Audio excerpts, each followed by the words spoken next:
Bonjour à tous. Alors la librairie La Mil Una Hojas est très heureux de vous accueillir et de continuer avec les rencontres avec le but de donner le goût pour la littérature française.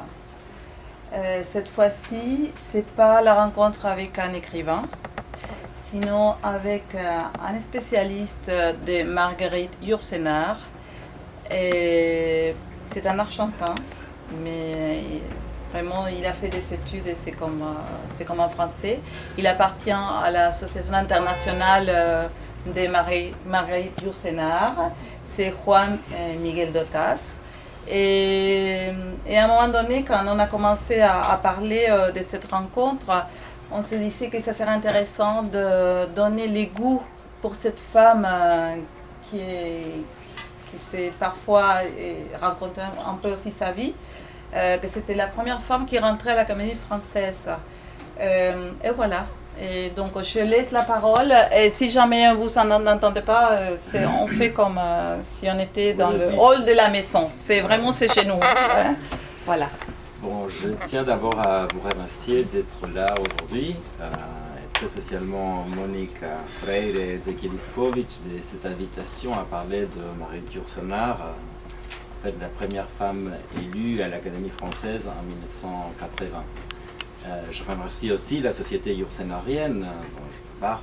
Et en France, c'est le centre de documentation Marguerite Yourcenar en Belgique qui ont diffusé cet événement à travers leur réseau. Tout à fait.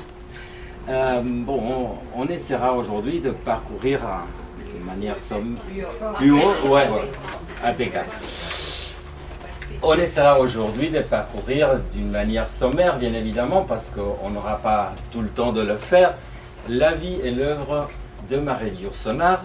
Tel que je l'ai dit, je viens de le dire, elle a été élue à l'Académie française en 1980 et elle a été reçue en 1981. En fait, elle avait été déjà élue à l'Académie royale belge en 1970 à titre étranger parce que Yourcenar en 1947 avait obtenu la nationalité américaine et ayant pris pour nom officiel celui de Yourcenar, qui est l'anagramme presque parfait de son vrai nom de famille, Crayencourt. Comme arrive souvent, quand on parle d'un écrivain très important, avec un groupe aussi varié que celui d'aujourd'hui, on hésite un peu, on a peur de tomber dans des détails trop techniques, trop précis ou de rester trop superficiels. Donc, ce que je vous propose, c'est, si à la fin de mon exposé, vous avez des questions particulières, n'hésitez pas à les poser. Si jamais j'ai des réponses, je vous répondrai volontiers. Alors, Marguerite Antoinette Jeanne-Marie Ghislaine Quennevert de Crayencourt, voilà son nom, est née le 8 juin 1903 à Bruxelles, d'un père français, Michel, et d'une mère belge, devenue française par mariage. Là, on a la trilogie Les Labyrinthes du Monde. Ce sont ses mémoires autobiographiques. Donc, on voit ici Fernande, sa mère, sur la couverture, et ici Michel, son père, que pour vous donner une idée. Donc, 10 jours, 11 jours après la naissance de Yourcenar, sa mère meurt à Bruxelles. Donc, son père amène la petite dans le nord de la France, dans le domaine familial du Mont-Noir, et quelques mois après. Ce voyage est vraiment une initiation au voyage, parce que le voyage, c'est quelque chose qui va marquer toute la vie de Marguerite Yourcenar, pour qui le voyage a été non seulement un style de vie, mais aussi une source pour presque toutes ses œuvres. Il s'installe dans le nord de la France quelque temps, puis commence à voyager. Ils seront en Angleterre quand la Première Guerre commence. Ils rentrent en France. Donc, père et fils voyagent beaucoup et il y a une devise qui est très connue du père de Yourcenar qui disait « On s'en fout, on n'est pas d'ici, on part demain ». Donc, ça a marqué un peu la personnalité de Yourcenar tout au long de sa vie. Alors, belge par naissance et française par naissance, américaine par adoption, et surtout quelque chose que Yourcenar a dit plusieurs fois, est absolument contraire à l'idée de patrie exclusive. Il est compréhensible qu'on se demande ce qui la rendait si française. Et bon, je crois qu'il n'y a pas d'autre réponse que la langue française, dans laquelle elle a su s'exprimer de manière exquise et à laquelle elle est restée fidèle jusqu'à la fin de ses jours. Quelque chose de remarquable, parce que si l'on pense que Yourcenar a passé la moitié de sa vie aux États-Unis, et elle ne s'est pas contaminée dans le bon sens par l'anglais. Elle a toujours gardé son français, qu'on associe à un style classique, on l'associe au style de Racine, de Corneille. Et c'est vrai, et je sais qu'il y a ici des professeurs de français qui sont ravis qu'on parle de ça. Quand on ouvre un livre de Yourcenar, on tombe tout droit sur un style soigné, c'est-à-dire on trouve des imparfaits du subjonctif, on trouve l'inversion du sujet, on trouve l'emploi de la voix passive, les négations explétives, quelque chose qui parfois complique un peu la lecture, mais qui vraiment font plaisir à ceux qui aiment la langue française.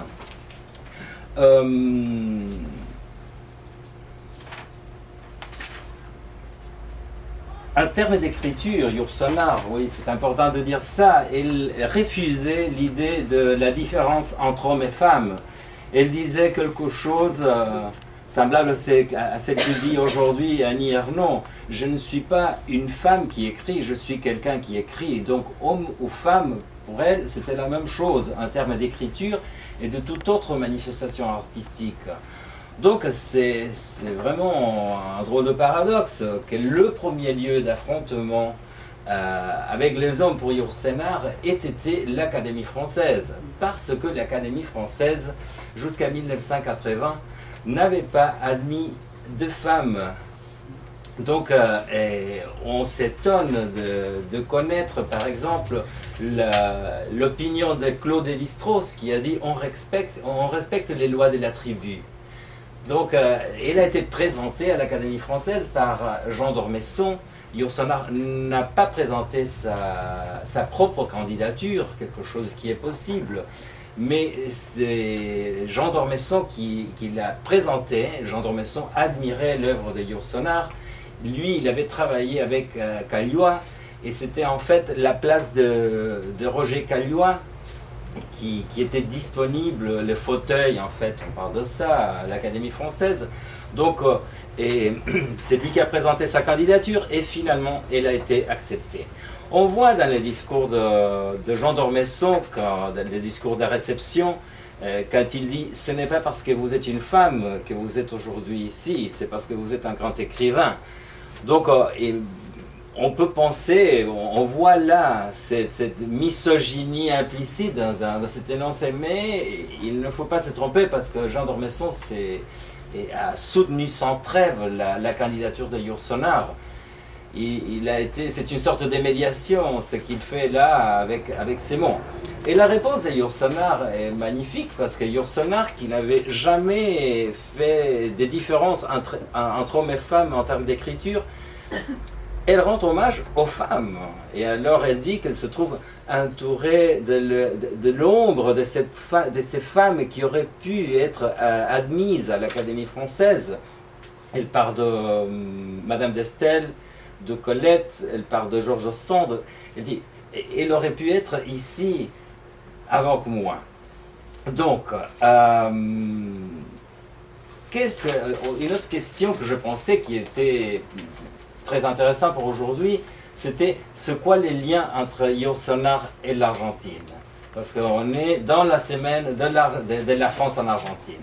Bon, en termes quantitatifs, vraiment, il n'y a pas beaucoup, parce que c'est vrai qu'en 1940, à travers Roger Caillois, Yourcenar avait publié un essai sur le mythe grec dans les lettres françaises.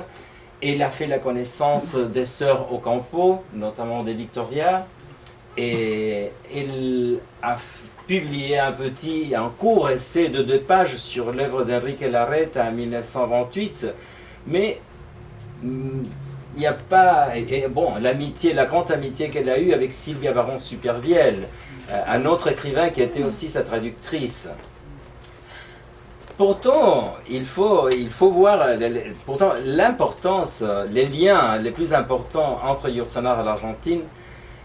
Sans aucun doute, c'est l'admiration que Yourcenar a portée à la personne et à l'œuvre de Borges, de Jorge Luis Borges. Et je vais me permettre de lire un petit morceau parce que l'essai s'appelle Borges ou les voyants. Et c'est le texte d'une conférence que plus tard Yourcenar a présentée à l'université Harvard en 1987. Et elle dit « Quand j'écris Borges ou les voyants, ne prenez pas cette formule pour un simple paradoxe. Nous possédons le monde et nous-mêmes, à travers nos cinq sens, et la vue est certainement l'un des 3 dont nous dépendons les plus. Or, la plupart d'entre nous ne se voient pas. L'immense majorité des hommes ne se voient pas. La très noble modestie de Borges tient à ce qu'il se voit tel qu'il est, unique et pourtant quelconque comme nous le sommes tous. Mais la plupart d'entre nous ne voient pas davantage autrui, ni l'univers. Il vit l'un et l'autre. Même en 1986, lors de son dernier voyage, Yourcenar est morte en 1987, et elle rend visite à Borges à Genève, à l'hôtel où il séjourne, avant de s'installer dans un nouvel appartement, peu de temps avant la mort de Borges lui-même, le 14 juin 1986. Elle est rentrée, elle a dit « Je l'ai trouvé pâle, fatigué, mais si présent, si attentif. Je lui ai demandé quand il sortirait du labyrinthe, et il a répondu « Quand tout le monde en sera sorti. » Après de tels moments, trop brefs, après ceux qu'on admire, on regrette toujours ce qu'on n'a pas eu le temps ou la présence d'esprit de demander. J'aurais tant voulu qu'il commente pour moi cette phrase de lui qui m'obsède. Un écrivain croit parler de beaucoup de choses, mais ce qu'il laisse, s'il a de la chance, c'est une image de lui. Yourcenar écrira sur la chronologie qu'elle a fait de sa vie dans les œuvres complètes de la Pléiade.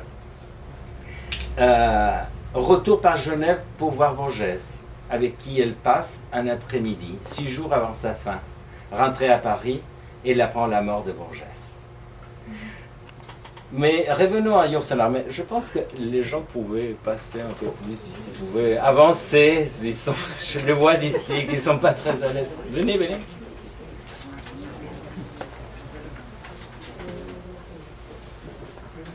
Elisabeth, tu veux te mettre ici? Non. Tu vas bien?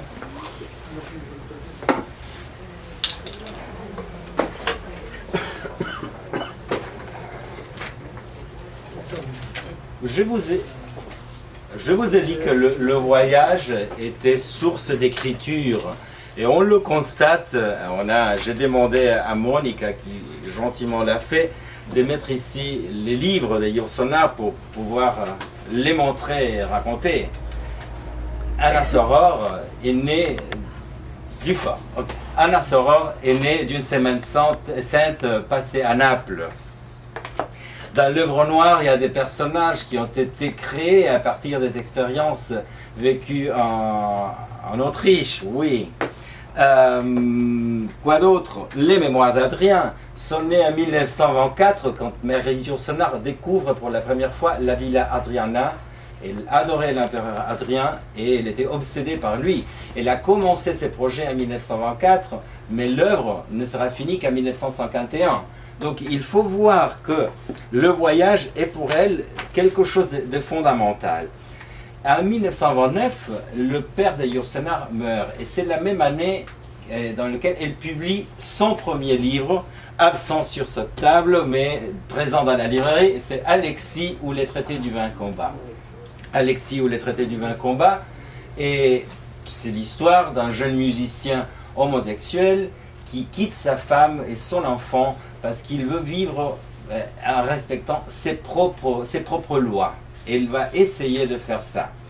Puis après la mort de son père, c'est 1929, là, elle publie, Yourcenar commence à publier sous le nom de Yourcenar. Déjà, elle n'emploie jamais pour publier les noms de... Je ne sais pas si jamais, mais dans tout ce qu'on connaît, dans tout ce qui est là, elle n'emploie jamais son vrai nom de Crayencourt. Et il faut dire que le premier nom de plume que Yourcenar a employé, c'était Margue Yourcenar. C'est qui cachait d'une certaine façon le sexe de l'écrivain, parce que Margue, on ne savait pas si c'était un homme ou une femme. Quant à Marguerite, je peux dire ce qu'elle disait à propos de son prénom. Elle disait qu'elle aimait le nom Marguerite parce que ça pouvait être une reine, ça pouvait être une paysanne. Donc elle aimait bien être l'une ou l'autre, peu l'importer. Donc, en 1929, Yourcenar se trouve orpheline, sa mère, son père.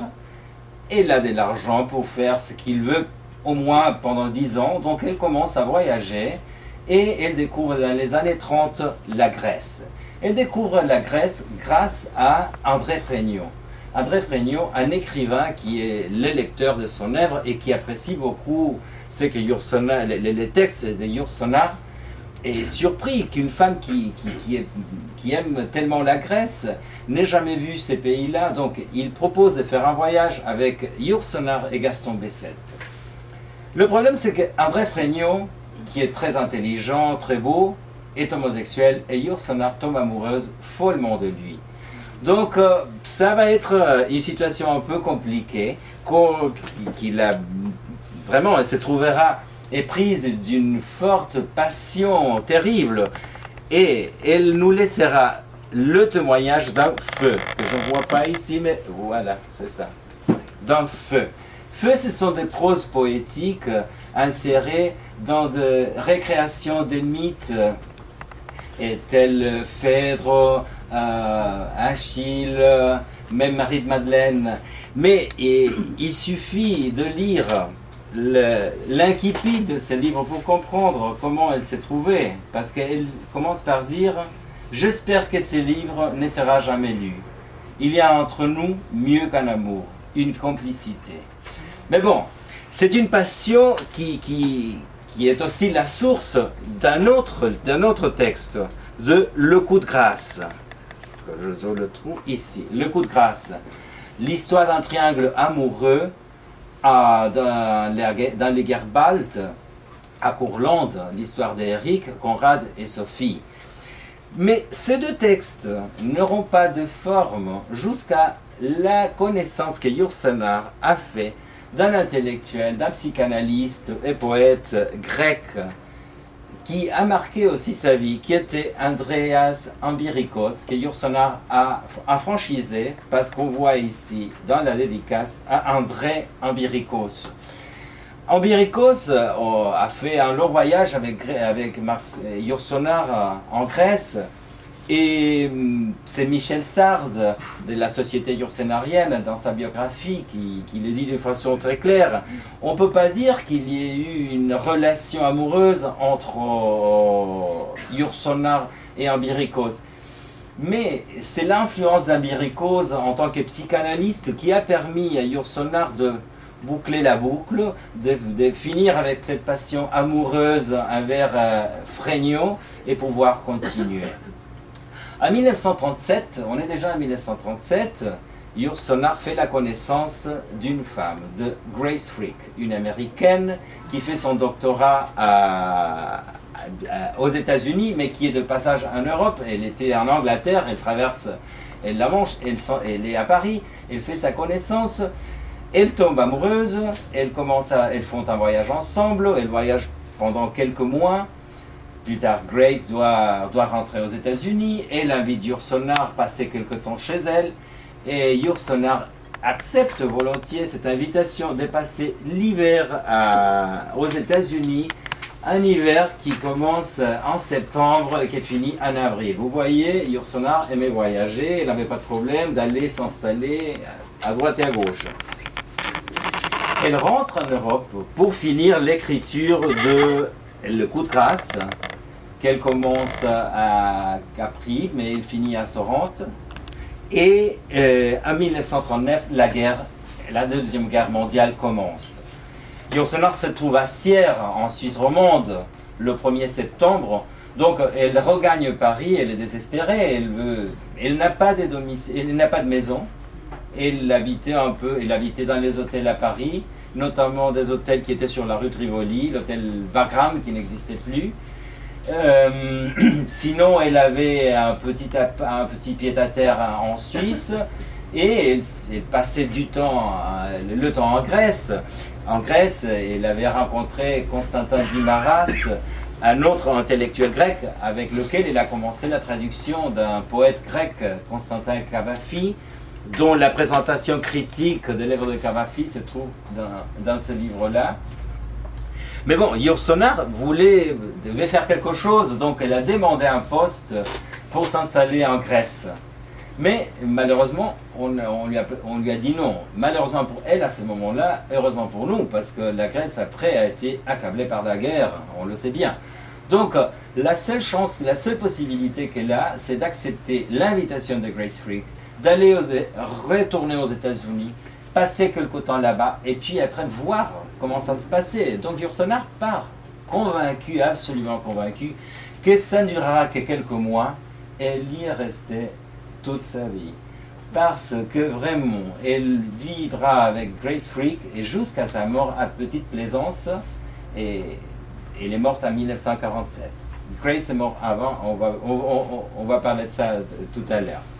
Donc, la période américaine de Marguerite Yourcenar est une période assez compliquée parce qu'elle arrive là, elle n'avait jamais travaillé, elle avait toujours vécu dans ce style un peu nomade, et puis elle doit travailler, donc elle commence à donner des cours de français, d'italien et d'histoire de l'art, et elle écrit dans des conférences, elle appelait ça des travaux alimentaires, des écrits alimentaires. Donc comme ça, elle gagnait un peu sa vie. Et elle commence sa vie avec Grace. En 1944, plus ou moins, elle découvre l'île des Monts Déserts, dans le Maine, un endroit qu'elles adorent, qu'elles aiment. Et en 1950, elles achètent une maison, Petite Plaisance, la maison dont on parle aujourd'hui, qu'on peut la voir sur les photos, une petite maison, et elles s'installent là-bas. Yourcenar ne trouve pas la force ni l'inspiration pour se mettre à écrire de la fiction. Ça, c'est vrai. Donc, on dit parfois que c'est une période un peu obscure, mais Bérengère Després, une autre yourcenarienne, et qui a étudié la vie de Yourcenar aux États-Unis, elle dit que c'est plutôt une période de gestation. Parce qu'en fait, Yourcenar s'est nourri des expériences qu'après, elle mettra dans ses œuvres, notamment dans Un homme obscur, son dernier roman, son testament littéraire et écologique. Mais bon, elle est là, elle n'écrit pas de la fiction. Jusqu'en 1948, qu'une malle abandonnée pendant la guerre en Suisse, arrive là, Yourcenar se trouve toute seule, elle commence à fouiller dans la malle, à voir ses papiers, et jeter à la poubelle des tas de choses. Et tout d'un coup, l'histoire est racontée dans les carnets de notes des mémoires d'Adrien. Elle découvre un manuscrit, c'était son manuscrit, une lettre qu'elle avait écrite à quelqu'un qui s'appelait Marc. Alors elle a lu, cher Marc. Et elle s'est dit, mais tiens, qui est Marc? Je n'ai pas il n'y a pas de Marc dans ma famille, j'ai pas d'amis qui s'appellent Marc. C'est qui Marc? C'est Marc. Et alors, là, elle découvre que c'est les manuscrits des mémoires d'Adrien qui avaient été perdus, qui avaient été oubliés dans cette malle. Alors, là, elle récupère son énergie et il se lance dans l'écriture de ce qui sera son œuvre la plus connue dans le monde entier, les mémoires d'Adrien. Donc, Grace soutient ce projet-là. Grace accompagne Yourcenar dans l'écriture et surtout Grace fait des vérifications à la bibliothèque parce que Yourcenar a essayé dans ce texte qui ne doit pas être considéré comme une biographie. Yourcenar a toujours insisté que c'était un roman, mais c'est le roman à propos d'un être qui était vrai. Donc elle a essayé de s'imprégner de tout l'entourage d'Adrien, de ce qu'Adrien lisait, de ce qu'il pouvait manger, c'est pour recréer ces personnages et le faire parler à la première personne, parce qu'en plus, Adrien, c'est un texte écrit comme elle avait fait avec Alexis ou les traités du vain combat, à la première personne. C'est je qui parle, donc il y a un syncrétisme entre narrateur et personnage, c'est Adrien qui nous parle tout au long de l'œuvre. Et cela nous donne la chance de parler d'un trait très particulier de Yourcenar, ou en tout cas de deux traits particuliers. C'est la réécriture. Yourcenar aimait réécrire ses propres textes. Il citait une phrase de Yeats qui disait « Un écrivain mes textes, je me corrige moi-même » ou quelque chose comme ça. Je l'avais noté, mais je suis perdu dans mes notes. Mais elle aimait la réécriture. Donc, ça, et l'autre trait qu'on peut voir dans les mémoires d'Adrien, c'est l'influence et les références picturales et sculpturales qui sont très importantes pour Yourcenar. On a à Petite Plaisance les albums de photos avec des reproductions qu'elle avait des statues d'Adrien, d'Antinoüs, des Plotines. Donc, vraiment, il a essayé de s'installer dans cet univers-là pour faire parler Adrien. 1951, les mémoires d'Adrien sont publiées. C'est le grand retour de Yourcenar en Europe. Yourcenar, un peu oublié, si vous le voulez, pendant la guerre et après la guerre. Il fait son retour en Europe et il ne s'attend pas à un succès fou, à un succès à ces points-là. Mais hier, en relisant mes notes, tout ça, oui, il a été même traduit en hébreu. Il y a des pages et des pages et des pages de traduction de mémoire d'Adrien dans le monde entier. Yourcenar, là, se trouve réinstallé dans son univers d'écriture. Et en 1960 commence l'écriture d'un autre grand roman qui est L'œuvre noire. L'œuvre noire, l'histoire d'un homme de la Renaissance, Zénon, médecin, alchimiste, philosophe, qui se trouve là, qui réfléchit dans une Europe coupée en deux, et comme le dit Yourcenar, par les guerres religieuses. Mais alors, là, je parlais de réécriture, et ça, c'est un bon exemple, parce que Anasoror, Un homme obscur et L'œuvre noire, tous les trois, sont nés d'un ancien projet de Yourcenar dans les années 30, si je me trompe, oui, dans les années 30, qui était écrire un petit récit d'après Gréco, d'après Rembrandt et d'après Dürer. Donc, elle a publié cette trilogie, que plus tard elle a réécrit, elle a corrigé, elle a publié encore comme une trilogie. Plus tard, elle a décidé de publier Anasoror, qu'elle n'a pas beaucoup touché, et en version séparée.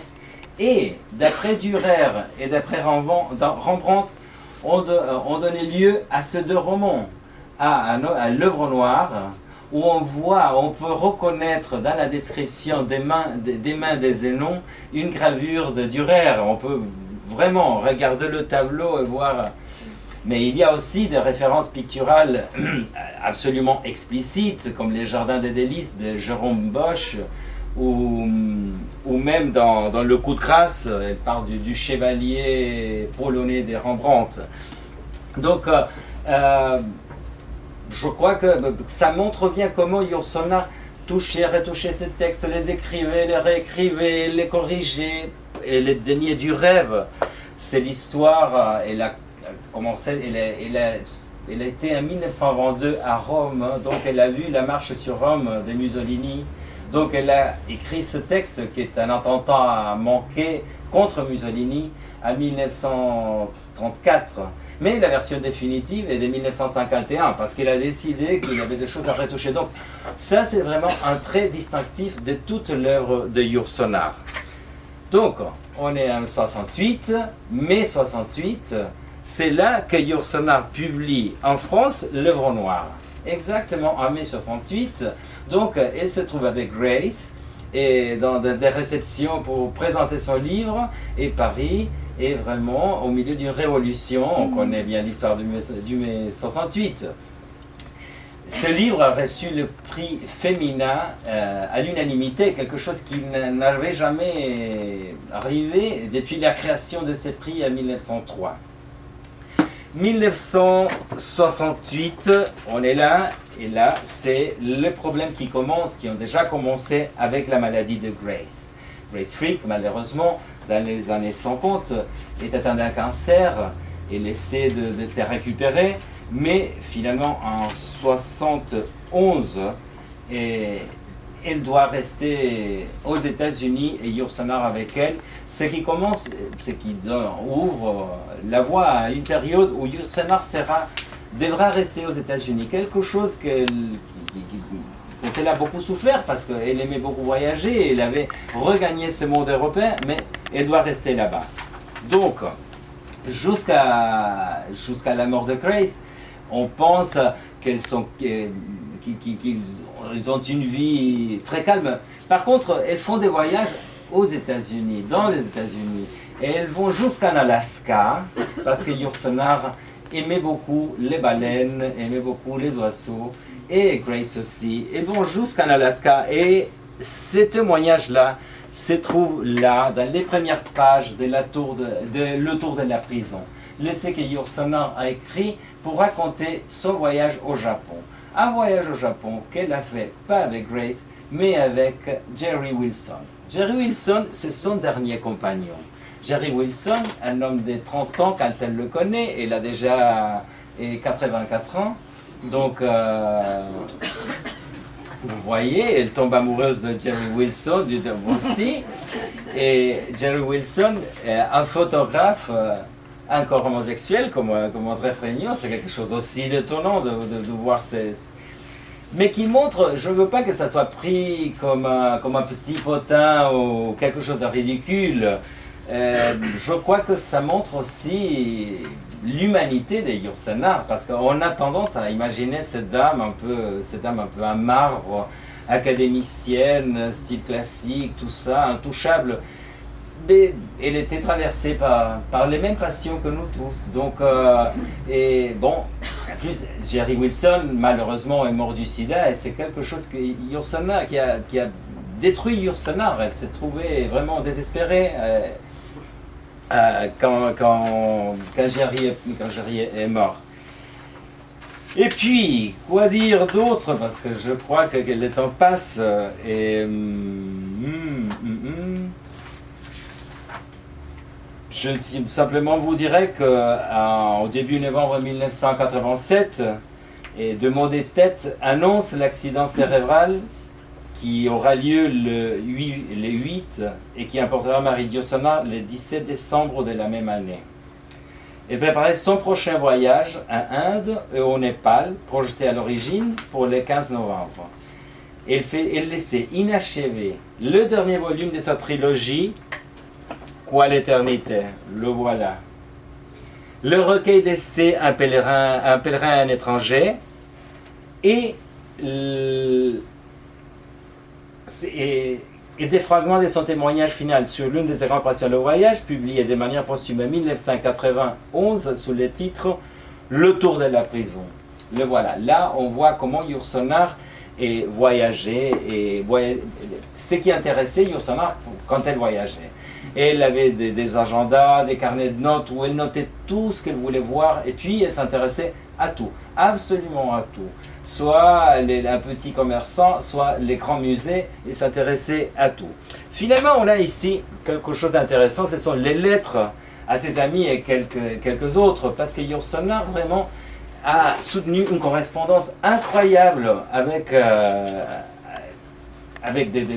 tout le monde, avec des amis, avec des écrivains, avec des intellectuels. Je vais lire quelque chose qui est marqué sur la préface de ce livre, mais qui sera plus simple pour moi de le lire ici dans mes papiers. Et le travail de sélection de ces lettres a été par 3 membres de la société yourcenarienne, et Michel Sard, Joseph Ramy et Eliane Desson Jones. Et ils ont écrit: la correspondance en question est le produit d'une double fabrication. Son archivage par Grace Frick, qui 40 années durant, entre 1939 et 1979, les recopia, résuma, annota, classa.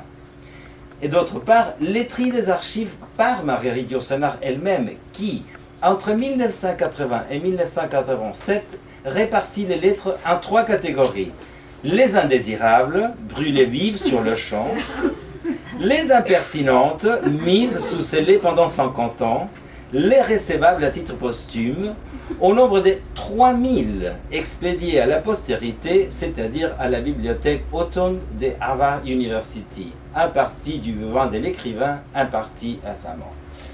Donc, j'espère que ce petit récit que je vous ai fait aujourd'hui vous donne envie de lire Yourcenar, parce que ce que Yourcenar disait, c'était que pour mieux connaître un écrivain, il faut le lire.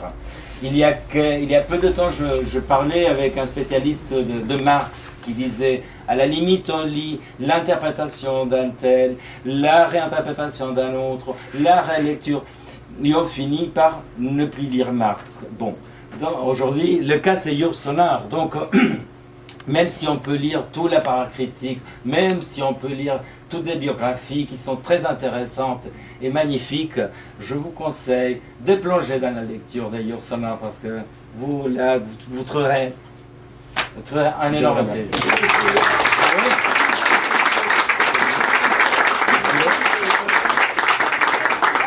Comment ça s'est fait ta passion par Yourcenar? Parce que tu es un chantant justement. Ça a commencé comment? Bon, je crois que quand j'avais 20 ans, j'ai lu les Mémoires d'Adrien pour la première fois. Oui. Puis j'ai lu L'Œuvre Noire. J'étais, je sais pas, à 80 et quelques. Et puis j'ai découvert Alexis grâce à quelqu'un qui est ici présent, Béatrice Couteau, qui m'a parlé d'Alexis pour la première fois. Et bon, ça a commencé une période de lecture de Yourcenar, puis j'ai commencé à tout lire.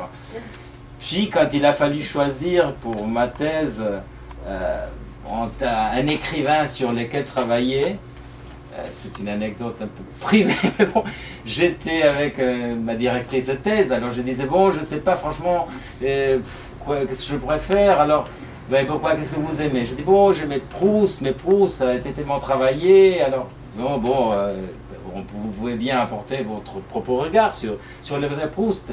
Je dis, moi je suis fasciné par les comparaisons, les images, les métaphores. Tenez, et j'ai sorti de mon sac les Nouvelles Orientales. Et j'ai lu une phrase de Yourcenar, elle m'a dit, et pourquoi pas Yourcenar? Donc là, je commençais à penser pourquoi pas Yourcenar. Alors je me suis dit, bon, il faudra que ma recherche soit sur Yourcenar et les Nouvelles Orientales. Puis je réfléchis un peu mieux, et j'ai choisi Alexis ou les traités du vain combat. Et dès qu'on décide de faire une recherche, on commence il faut plonger dans l'univers de l'écrivain, connaître toute son œuvre. Je connaissais presque toute l'œuvre, mais il a fallu que j'avance. Et bon, je ne sais pas, c'est une sorte de magie qui s'installe. On vit, on pense, on mange, on dort, tout ça avec un écrivain, son œuvre. Donc, pendant des années, Alexis et Yourcenar m'ont accompagné à droite et à gauche. Donc, non, c'est ça simplement. Mais c'est vrai que quelque chose qu'on dit quand on commence une recherche universitaire, et il faut trouver quelque chose qui vous passionne. Parce que sinon, on quitte le projet vite. Il y a pas mal de chercheurs qui changent parce qu'ils découvrent d'autres choses. Il y a d'autres comme moi qui deviennent de plus en plus passionnés. Et donc, bon, ça c'est mon histoire, mon rapport à Yourcenar. Merci beaucoup, Franck. Quelqu'un a une question? Je ne sais pas s'il y a une question. Oui. Je crois que vous participez, vous êtes membre d'une association à Bruxelles, en Belgique, et également aux États-Unis. Oui, non. Vous allez, non, parce que là, je vais vous expliquer. La Société internationale d'études yourcénariennes est une société savante qui a été créée en 1987. Et Rémy Poignot est son président. Rémy Poignot est un latiniste exquis qui travaillait à cette époque-là à sa thèse sur Yourcenar. Donc, à l'initiative de son directeur de thèse, il a contacté Yourcenar pour lui demander son accord pour organiser quelque chose, une sorte de société savante. Il y avait à cette époque-là eu quelques colloques sur Yourcenar déjà organisés par Elena Real, Jean-Pierre Castellani, des membres qui sont aujourd'hui dans l'acier, dans la société. Donc Yourcenar a dit oui et cela a commencé. Et comme on est dans la semaine de la France en Argentine, il faut que je le dise, un des premiers membres de la société a été une Argentine, et Blanca Arancibia. Malheureusement, elle est déjà morte, mais c'est une femme qui travaillait à l'université de Cujo. Et donc ça, c'est la société yourcenarienne qui a sa siège à Clermont-Ferrand et qui organise des colloques tout autour du monde. Le dernier était à Chypre, le précédent était à Bogota, le précédent était en Roumanie. Donc ça, c'est la société yourcenarienne. D'autre part, on a les centres internationaux de documentation Marie Yourcenar qui a été créé plus ou moins en même temps parce que ça a été créé en 1988, mais avec une histoire différente. Michel Goslar, sa directrice actuelle, est une ancienne professeure qui a tout quitté pour s'adonner à la recherche de Yourcenar et son œuvre.